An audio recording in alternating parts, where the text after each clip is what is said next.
தந்தை, மகன், தூயாவியாரின் பெயராலே ஆமேன். ஆன்ம வழிகாட்டி அக்டோபர் மாதம் 12ஆம் தேதி ஞாயிற்றுக்கிழமை, பொது காலத்தின் 28ஆம் ஞாயிறு. தூய ஆவியாரிடத்தில் நம்மை ஒப்பு கொடுத்து மன்றாடுவோம். திவ்ய ஸ்பிரித்து சாந்துவே, தேவரீர் எழுந்தருளி வாரும். பரலோகத்திலே நின்று உம்முடைய திவ்ய பிரகாசத்தின் கதிர்களை வரவிடும். தரித்திரர்களுடைய பிதாவே, கொடைகளை கொடுக்கிறவரே, இருதயங்களின் பிரகாசமே, எழுந்தருளி வாரும். உத்தம ஆறுதலானவரே, ஆத்துமங்களுக்கு மதுரமான விருந்தாளியே, பேரின்ப ரசமுள்ள இளைப்பாற்றியே, பிரகாசத்தின் சுகமே, வெயிலில் குளிர்ச்சியே, அழுகையில் தேற்றரவே, எழுந்தருளி வாரும். வெகு ஆனந்தத்தோடே கூடியிருக்கிற பிரகாசமே, உமது விசுவாசிகளுடைய இருதயங்களின் உற்பணங்களை நிரப்பும். உம்முடைய தெய்வீகமன்றியே மனிதரிடத்தில் குற்றமில்லாதது ஒன்றுமில்லை.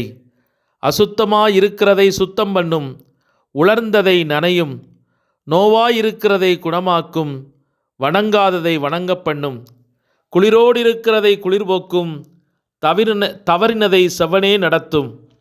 உம்மை நம்பின உம்முடைய விசுவாசிகளுக்கு உம்முடைய திருக்கொடைகள் ஏழையும் கொடுத்தருளும். புண்ணியத்தின் பெயர்களையும் நல்ல மரணத்தையும் நித்திய மோட்சானந்த சந்தோஷத்தையும் எங்களுக்கு தந்தருளும் சுவாமி. எங்கள் பரமபிதாவும் சர்வ வல்லமையும் உள்ள நித்திய கடவுளாகிய ஆண்டவரே, எங்களுக்கு ஒரு ஆபத்தும் நேரிடாமல் இந்நாள் வரைக்கும் எங்களை காத்தீர். இந்நாளிலும் உமது மகா வல்லபத்தினால் எங்களை காப்பாற்றியருளும். நாங்கள் யாதொரு பாவத்திலும் விழாமலும் எவ்விதமான மோசத்திலும் அகப்படாமலும் நாங்கள் செய்வதெல்லாம் உம்முடைய ஆளுகையினால் நடத்தப்பட்டு உமது சமூகத்தில் செவ்வையாய் விளங்கும்படி எங்கள் ஆண்டவராகிய கிறிஸ்துவின் நிமித்தம் தயை செய்தருளும். ஆமேன். லூக்கா நற்செய்தி 17ஆவது அதிகாரம் 17 முதல் 19 முடிய உள்ள இறை வார்த்தைகள். இயேசு அவரை பார்த்து, 10 பேர்களின் நோயும் நீங்கவில்லையா? மற்ற 9 பேர் எங்கே? கடவுளை போற்றி புகழ அந்நியராகிய உம்மை தவிர வேறு எவரும் திரும்பி வர காணோமே என்றார். பின்பு அவரிடம், எழுந்து செல்லும், உமது நம்பிக்கை உமக்கு நலமளித்தது என்றார். இது கிறிஸ்து வழங்கும் வாழ்வுதரும் நற்செய்தி. கிறிஸ்துவே உமக்கு புகழ். சிந்தனை. இன்றைய நற்செய்தியில் நாம் வாசிக்கும் நிகழ்வில் வரும் தொழுநோயாளிகள் நம் அனைவரையும் பிரதிநிதிப்படுத்துகிறார்கள். அவர்களின் நோய் அனைத்து பாவங்களுக்கும் பாவத்தின் விளைவுகளுக்கும் அடையாளமாக இருந்தது. நோய் தொடங்கிய போது தொழுநோயாளிகள் தங்கள் நோயின் விளைவுகளை அனுபவிக்கத் தொடங்கினர். நிறமாற்றம் மற்றும் அடர்த்தியான வறண்ட தோல், புண்கள் மற்றும் தடிப்புகள் ஏற்படும். கண்டறியப்பட்டவுடன் ஒவ்வொரு தொழுநோயாளியும் நோய் பரவுவதை தடுக்க சமூகத்திலிருந்து அகற்றப்பட்டு மற்ற தொழுநோயாளிகளுடன் மட்டுமே தொடர்பு கொள்ள சுதந்திரமாக இருந்தனர். தொழுநோயாளிகள் தனிமையிலும் அவமானத்திலும் நுழைந்ததால் அவர்கள் இனி தங்கள் அன்புக்குரியவர்களுடன் சுதந்திரமாக ஒன்று கூட முடியாது. இதேபோல் எல்லா பாவங்களும் ஒரே மாதிரியான விளைவுகளை கொண்டுள்ளன. பாவம் ஏற்படுத்தும் வளர்ந்து வரும் காயங்களை கண்டறியும் போது நம் ஆன்மாக்களுக்குள் வலியை ஏற்படுத்துகிறது. பாவம் நம் உறவுகளையும் நாம் நேசிப்பவர்களுடன் சுதந்திரமாக தொடர்பு கொள்ளும் திறனையும் பாதிக்கிறது. பாவத்திற்கான ஆரம்ப சிகிச்சை எளிது. அது என்னவென்றால், இயேசுவே, ஐயா, என் மீது இரக்கமாயிரும் என்று கூப்பிடுவதுதான். ஆனால் அது முதல் படி மட்டுமே. தொழுநோயாளிகளை குணப்படுத்துவதன் மூலம் இயேசு நம் பாவத்தின் மீது தனக்கு அதிகாரம் இருப்பதை நமக்கு காட்டினார். அவர் நம்மை மன்னிக்க முடியும்.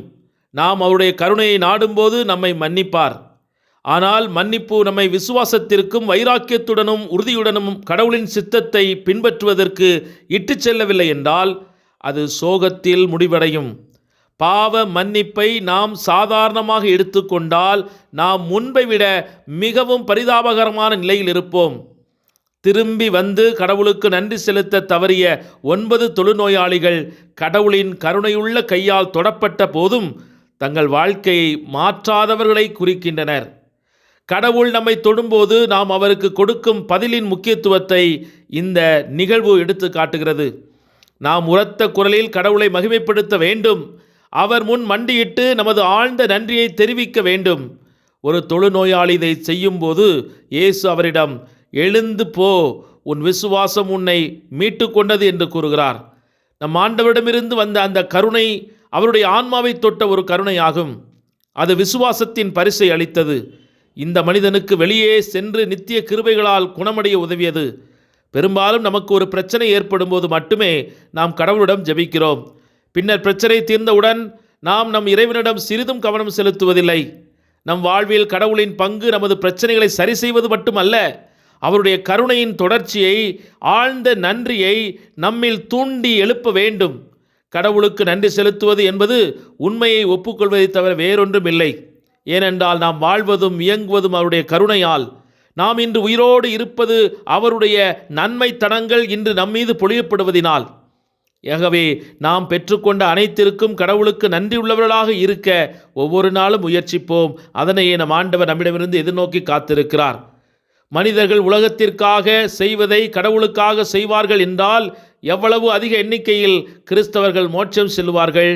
புனித ஜான் மரிய வியானியினுடைய கூற்று. செபிப்போமாக. கருணையின் திருவுருவே எம் இறைவா, உம்முடைய பேறு பலன்களை நினைத்து உமக்கு நன்றி கூறி ஆராதித்து மகிழ்கிறோம். உம்முடைய இரக்க பெருக்கத்திற்காக உமக்கு நன்றி கூறுகிறோம். எம்மை உயிரோடு காத்து வழிநடத்தி கொண்டிருக்கும் அருளுக்காக உமக்கு நன்றி செலுத்துகிறோம். நன்றி மறந்த எழுந்த புழுவினும் கீழான என்னை மீண்டும் மீண்டும் மன்னித்து உம்முடைய அருளுக்குள்ளாக அணைத்து கொள்ளும் பேரன்புக்காக உமக்கு நன்றி செலுத்துகிறேன். தொழுநோய் கண்ட மனிதனைப் போல சமூகத்தால் புறக்கணிக்கப்பட்டு அன்புக்காய் ஏங்கி நின்ற என்னை இன்று சந்தித்து என் நிலை அறிந்து எனக்கு உதவி செய்து சுகம் தந்த தெய்வமே, உம்முடைய வியப்புக்குரிய ஆச்சரியமூட்டுகிற செயல்பாடுகளுக்காக உமக்கு நன்றி செலுத்துகிறேன். நான் நினைப்பதற்கும் வேண்டுவதற்கும் மேலாகவே எனக்கு ஆசிரை அள்ளித்தரும் ஆண்டவரே, இன்று வீதிகளிலும் அனாதை இல்லங்களிலும் மருத்துவமனைகளிலும் கவனிப்பாரற்று விடப்பட்டிருக்கும் குழந்தைகள், முதியவர்கள், நோயாளர்கள், மாற்றுத்திறனாளிகள், மனநலம் பாதிக்கப்பட்டோர்களை இன்று நீர் சந்திப்பீராக. அவர்களுக்கு உம்முடைய உடனிருப்பினால், ஆறுதல் தரும் வார்த்தைகளினால் விடுதலை கொடுப்பீராக. அவருடைய பாவங்கள், சாபங்கள், சாத்தானின் தாக்குதல்கள் அனைத்திலுமிருந்து விடுதலை கொடுத்து உம்முடைய அன்புக்கு சாட்சிகளாய் உயர்த்துவீராக. நன்றியோடு உம்மை என்றும் தேடவும் புகழவும் ஆராதிக்கவும் அருள் தாரும். உம்முடைய அன்புக்காய் எம்மை என்றும் எங்களை அர்ப்பணிக்க ஆற்றல் தருவீராக. ஆமென். எல்லாமல்ல இறைவன் தந்தை, மகன், தூய் ஆவியானவர் உங்களை நிறைவாக ஆசீர்வதித்து புனிதப்படுத்தி வழிநடத்துவாராக. ஆமென். இயேசுவுக்கே புகழ், இயேசுவுக்கே நன்றி. மரியே வாழ்க. இயேசுவின் இரத்தம் ஜெயம்.